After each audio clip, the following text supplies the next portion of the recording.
Manipur, one of the seven sisters of Northeast, is burning, and we as Indians should know what is happening in our neighboring state. So, please watch the whole video and spread it as much as possible. Basically, Manipur is inhabited by three major communities: Meitei, Naga and the Kuki tribe. And all these roots back to 1762, when the Britishers were establishing their rule. Since there were conflicts between the Naga, Meitei and natives of Myanmar, the Britishers decided to introduce a new tribe in between Manipur and Myanmar border to protect the Meiteis. These were the Kuki tribe. After winning over Manipur in 1826, the Britishers became the main governing body in the state. They divided Manipur into two parts. They established the Kuki and Naga tribes into the forest region while establishing the Meiteis into the central area, the valley region. Currently 53% population of Manipur belongs to Meitei tribe, but they live in only 10% area of Manipur, whereas 28% population belongs to Kuki tribe. This 28% Kuki people along with the rest 19% of other tribes, occupy the remaining 90% of the Manipur land. In 1972 Manipur was recognized as a state. Here, the people belonging to the Meitei community are Vaishnavite Hindus, while the people of the Naga and Kuki tribe are Christians, and according to Land Revenue and Land Reform Act, 1960, the Meitei people do not have the right to buy land in the forest area, while the Naga and Kuki tribe people can buy lands in the valley area. Even the Kuki and Naga tribe get reservation for government jobs but the Meiteis don't. And due to all these, commotions rose among these tribes. The Meiteis are concerned about their culture becoming extinct.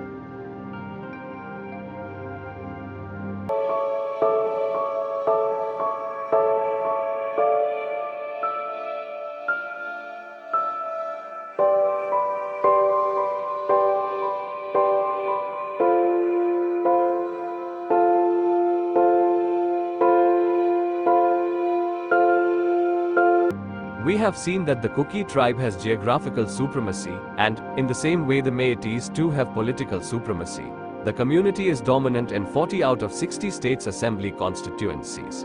And thus organizations such as the All Tribal Students Union of Manipur, which represent 36 tribes of the state, are against the idea of Meiteis being granted the ST status. There are several complaints which states that illegal cultivation of opium is done in the forest areas, which are the root cause of increasing drug problems in Manipur. Over 4,000 weapons were stolen by locals, like assault rifles and grenades. The other tribes had even complained that the police allegedly supplied the armories to the Meitei mobs, and similarly the Meitei tribes say that the Assam Rifle supports Kuki tribes. Weapons are brought to Manipur from China through Myanmar, which are given to the Kuki militant groups. The Sioux Agreement with Kuki was signed in 2008 as a ceasefire agreement between the Indian government and various Kuki militant groups operating in the northeastern states of Manipur and Nagaland. Under the agreement, the Kuki militant groups agreed to stop carrying out violent activities and come to designated camps to be monitored by security forces. In return, the Indian government agreed to suspend its operations against the Kuki groups. The Sioux Pact was signed on August 22, 2008, with the primary objective of initiating political dialogue. Talks are ongoing under A.B. Mathur, former Special Secretary of the Research and Analysis Wing, RAW, as the interlocutor. The Kuki outfits who were initially demanding a separate Kuki state have come down to a Kukiland Territorial Council, which would have financial and administrative powers independent of the Manipur Assembly and government. There are nearly 30 Kuki insurgent groups in Manipur, of which 25 are under tripartite suspension of operations, SOC, with the Government of India and the state. As many as 17 are under the umbrella group Kuki National Organization, KNO, and 8 are under the United People's Front, UPF. While the period of the Sioux Agreement is 1 year, it is extendable according to the progress of its implementation. To oversee the effective implementation of the Sioux Pact, a committee called the Joint Monitoring Group, JMG, with representatives from all the signatories, has been formed.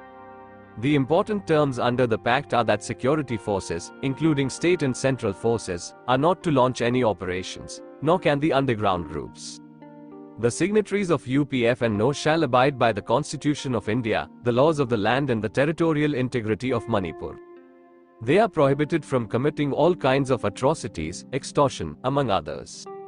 The militant cadres are to be confined in designated camps identified by the government. Arms are deposited in a safe room under a double locking system. The groups are given arms only to guard their camps and protect their leaders.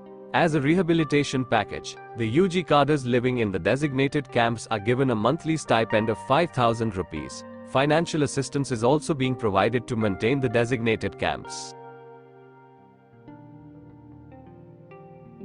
We know that 53% of the Manipuris are Meiteis and the rest are mainly Kuki and Naga.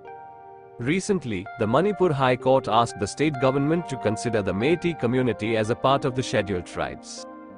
The Meitei people say that their culture is threatened by the illegal immigrants coming from Bangladesh and Myanmar, as they take over their lands and jobs. So, if they get the status of ST, they could get some reservations and it would help them to protect their culture.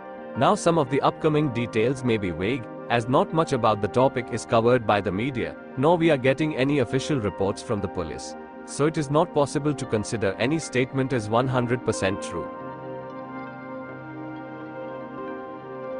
In February 2023, the government started to clear the forest land of encroachers.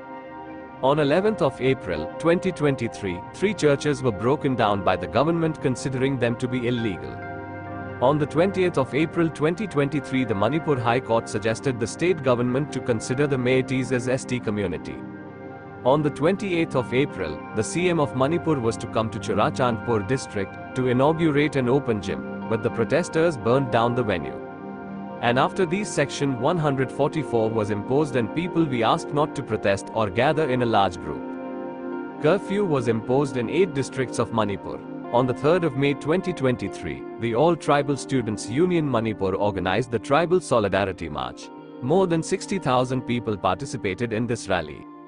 A rumor was spread out among the protesters that the Meiteis had set fire to one of the villages.